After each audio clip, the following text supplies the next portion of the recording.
Hello everyone and welcome to this week's newsletter. St Joseph's, like most of the 50 Edmund Rice schools in Australia, has a strong and enduring commitment to the support of those in need. This includes marginalised communities locally and in the developing world. Last week I received two significant letters. One was from the Edmund Rice Foundation, Australia, thanking our community for our generous financial support of the Foundation. The voluntary levy or contribution which most of our families choose to pay as part of their school fees saw us contribute $98,980 to the Foundation this year. The letter includes the following: "Your constancy of support has been wonderful and you've certainly lifted the eyes of St Joseph's beyond yourselves. Thank you." And that's from Brother Bill Wilding. The second letter was from Brother Frank O'Shea, Director of the Ruben Centre in Nairobi. Brother Frank is travelling back to Kenya, taking 3 pre-loved St Joseph's laptops with him. He wrote, "The centre has a huge need for such laptops with over 150 staff and 3,000 children. You are recycling responsibly and I laud this principle. Let's give these laptops another 10 years of life ahead of being buried in landfill. Thank you, St Joseph's College."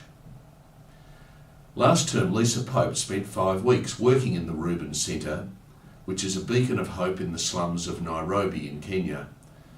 This centre is one of the many recipients of funds from IRFA, and I've asked Lisa to provide us with an update on the work of the Ruben Centre that's made possible in large part by the support of this community and other similar Edmund Rice communities across Australia. So over to Lisa. In June 2024, I had the privilege of spending a month at the Ruben Centre in Nairobi. The centre is located in the heart of Nakuru, one of the Nairobi's largest slums, home to approximately 700,000 people living in extreme poverty under harsh conditions. Most homes lack electricity and as many as 20 families might share a single water tap or toilet latrine.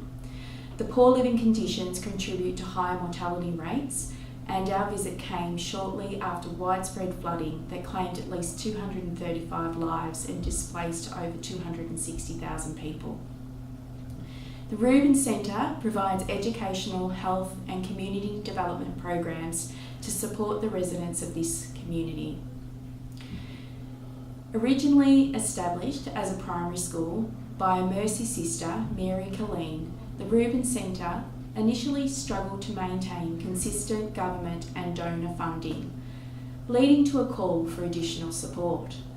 In 2000, the Christian Brothers of the African province took over the centre, and its mission and vision has since been made possible through the support of Edmund Rice Foundation Australia and other major donors. Before departing, Parade College generously donated 30 laptops to support the Ruben Centre's educational initiatives. St Joseph's College also contributed by providing a brand new digital camera, printer and a laptop to help establish a digital learning hub. We anticipated challenges getting the laptops through immigration, but after being detained and agreeing to a small fine, we were able to bring them into the country without further issues.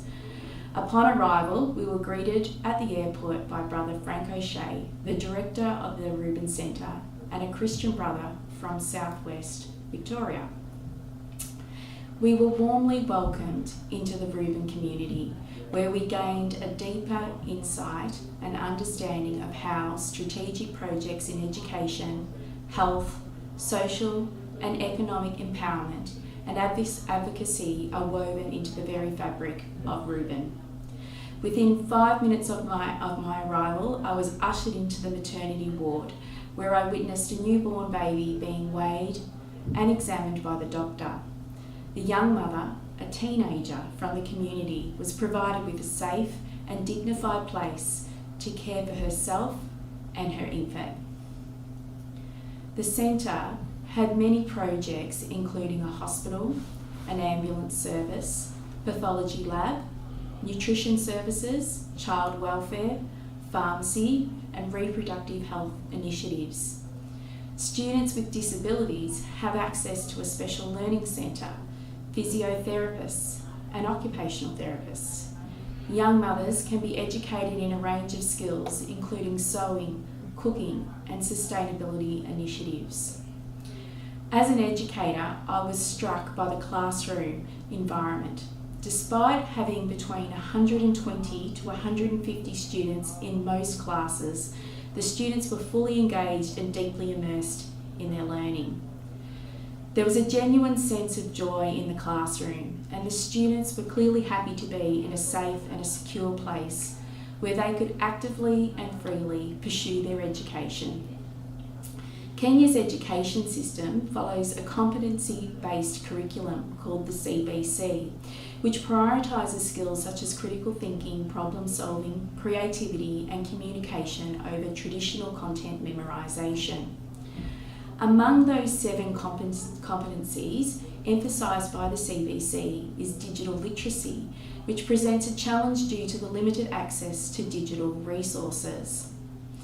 Brother Frank tasked us with converting an old shipping container into a computer lab, which later became known as the Ruben Digital Hub.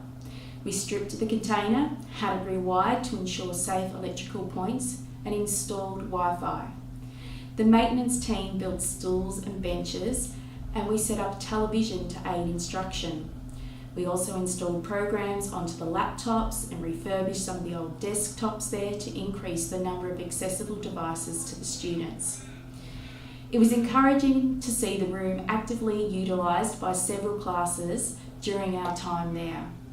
I also had the opportunity to spend time with the staff, offering professional development on several educational online programs. Additionally, the room served as a valuable resource for the wider community, hosting youth mental health initiatives and providing essential training in data entry and skills development to support young adults in securing employment. I hope that we continue to find ways we can refurbish our laptops here at the college to give students and members of the Ruben community greater access to digital learning. Witnessing the smiles on the students' faces during digital literacy lessons in the hub was incredibly rewarding. Upon returning home, I was also equally gratified to hear from staff who can now prepare their lessons online. Recently, I was also tagged in the Ruben Centre's social media post highlighting after-school sessions where community members are upskilling in digital skills, helping them to advance and better support themselves. This approach focuses on providing opportunities for personal growth and empowering communities, which I witnessed through the Centre's programs. These programs not only meet immediate needs, but also promote long-term development and dignity. By integrating these principles, the Ruben Centre effectively empowers individuals and transforms communities. I want to extend my heartfelt thanks to Brother Frank O'Shea, who was an incredible host and an inspiring leader. It was an honour to celebrate with him as he received the Order of Australia during our visit. My gratitude also goes to Parade College for their support of this project, and also the St Joseph's College community for their ongoing commitment to supporting various initiatives by the Edmund Rice Foundation Australia. On our recent Professional Development Day, we had the privilege of having Dr. Cheyenne Barr, an adjunct professor at the University of Canberra, known for his expertise in educational psychology, particularly in self-regulated learning and metacognition. Cheyenne focuses on how students can develop the skills necessary to manage their learning processes, including goal setting, self-monitoring, and self-assessment. Dr. Barr's work emphasises the importance of teaching students to become independent learners who adapt to various learning environments and challenges. His presentation provided practical strategies for our staff to implement self-regulated learning in our classrooms and as part of our learning commitment for our students to become more effective and independent learners. Last week, the College Advisory Council gathered for our annual seminar. The title this year was St Joseph's 2035, Looking Towards 2050. Our guest speaker was Col Mackin, Head of Planning and Infrastructure at Melbourne Archdiocesan Catholic Schools. The information that Col provided regarding proposed residential development in the region, the expected demand for Catholic education, and the planning to allow the provision of same was enormously interesting. While there's certainly no urgency, the Council are now in a position to consider what response, if any, is appropriate for St Joseph's as the Geelong region grows.